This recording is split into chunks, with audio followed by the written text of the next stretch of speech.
Jam on toast! Everybody, I'm here to talk about Hellboy. Sourcefed Movie Club doing this one, so I'm going to do it too. I actually really like this movie, and I've watched it before, obviously. It's a comic book movie, which from Dark Horse, I believe, and that means that it has certain things associated with it, and that means that people have certain prejudices going into it.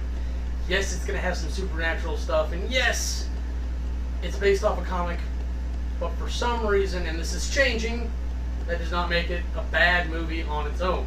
The short sale, believe it or not, is that the Nazis in World War II started messing with the occult in a way to try to win the war. The occult members end up opening a gate that's supposed to usher in these gods to destroy the world and usher in a new Eden. But what ends up happening is the U.S. forces end up stopping it, and Hellboy is the only thing that comes through. Now, the professor that is associated with there ends up taking him in, raising him, and they end up incorporating him into a special task force in the FBI, fast forward to the 90s. So Hellboy and company end up working for the FBI, fighting supernatural bad guys, essentially, and we come back when all the occult members end up coming back and trying to reopen the gate, and this is all about Hellboy and crew trying to stop that from happening. So my love it for this movie is the juxtaposition of trying to find acceptance amongst monsters instead of the other way around, because usually it's someone who doesn't fit into the normal crowd, and now this is an abnormal crowd where someone new, our character John Myers, is trying to associate himself in with the abnormals to find acceptance, and it originally has trouble doing it. You also see it with the director, who violently opposes integration with these monsters.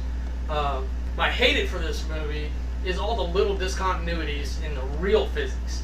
The supernatural stuff's fine. Like, how does that happen? Oh, well, she makes fire. I guess she can direct however she wants.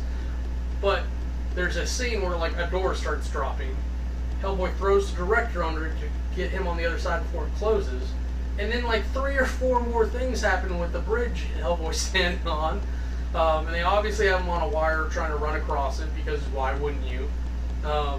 But by the time he gets to the door, the door's only about 1/3 of the way shut, when it was 2/3 of the way shut when the director went through. It's the breaks in real things that hurt the immersion for the supernatural, because you're in a situation where you want to believe in this big red guy with the stone hand, immune to fire, and this pyrokinetic, and this fish guy, but then all of a sudden they do something so normal that the movie gets wrong. The MVP for this movie was definitely the John Myers character.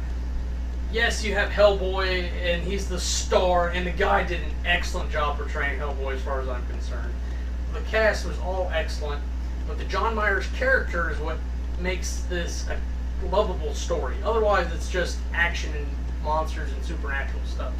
He is the one that brings it together. He makes it a family, because he's looking for acceptance. So you get a relationship between him and all the other characters, and he gets the central hub, and he unites all of them into a family again, because that's part of what was wrong with them, is that at the beginning of the movie they have a broken family type of thing. Let's go into the categories. Let's start with aesthetics. Now, there was a lot of CG work in this, but that doesn't mean that they didn't use traditional costumes.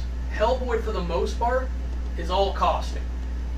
Abraham, I think they bounce back and forth, but the places where he is CG, you can't tell, because they did such a good job on the costume.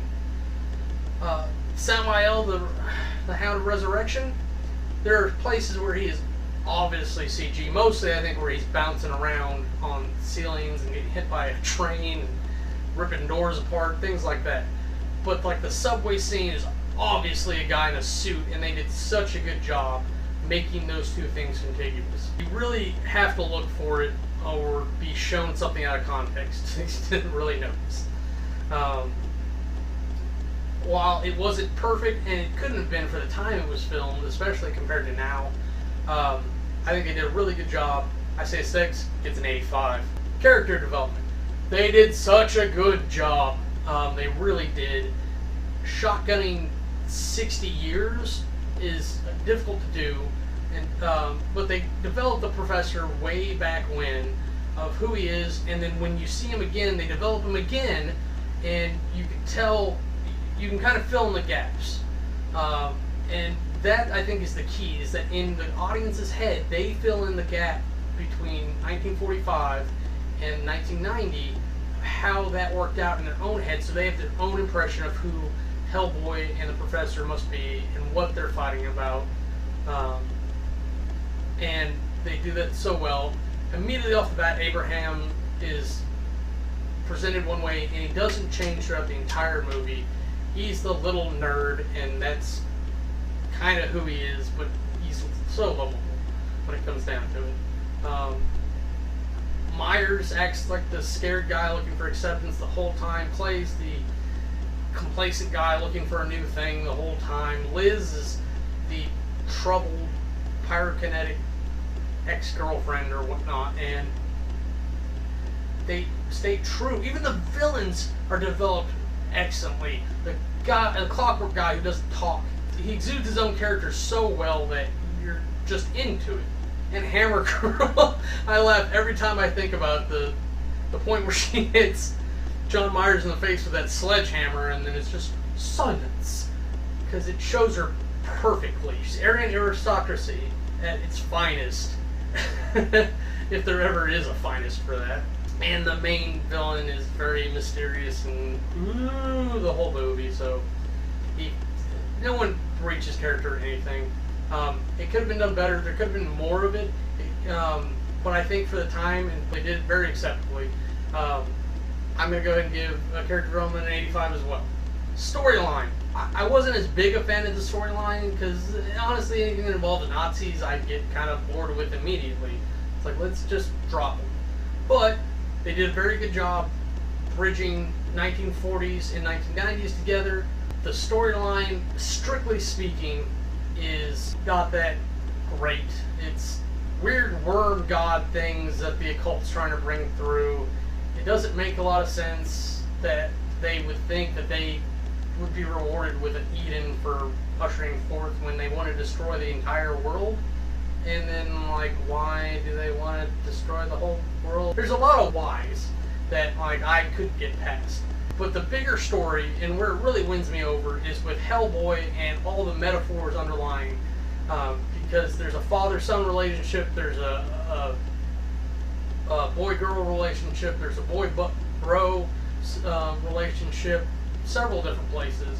And it's the family dynamics that really kept me in tune through all the action. Compulsion gets an 80.